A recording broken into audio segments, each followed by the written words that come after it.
Evliat e Zotit Allah I ka përmend në një ajet kuranor, ku thot Allah subhanahu wa taala: "Ala inna awliya Allahi la khawfun alejhim wa la hum yahzanun."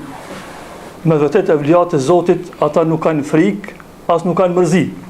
Pra në surën Yunus, tek ajeti 62 Allah përmend se ka evliat Zotit.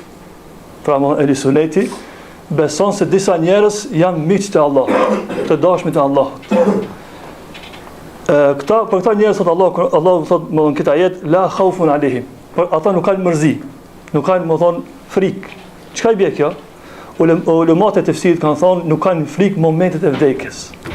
Këtyre kur vjen vdekja këtyre evlijave të Zotit, ata nuk kanë frikë. Para të cilën çka I pret pas kësaj.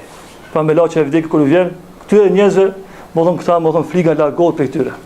Tjetër çka? Wala hum yahzanun, dhe nuk mërziten. Pse nuk mërziten këta njerëz? Nga se më thon kanë lënë pasardhës të mirë, e kanë kryer manetin dhe janë pastër para Allahut nëse dalin. Për këtë arsye më thon evliat e Zotit më thon nuk pas kanë frikë edhe nuk mërziten.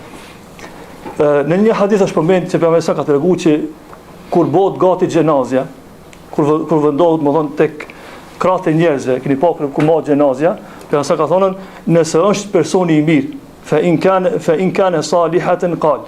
Nëse një person I besimtar I mirë, momentin që e marrin xhenazën me mot në përkat e tyre, nëse besimtar I mirë çka thot?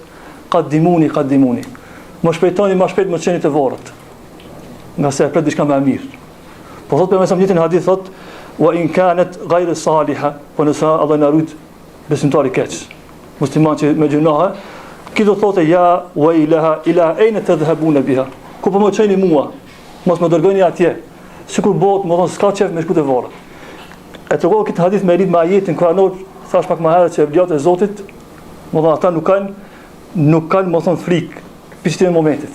Pra prej kur I dhe shpirti, derisa ata takohet me laçin e vdekjes, ta njerëz më thon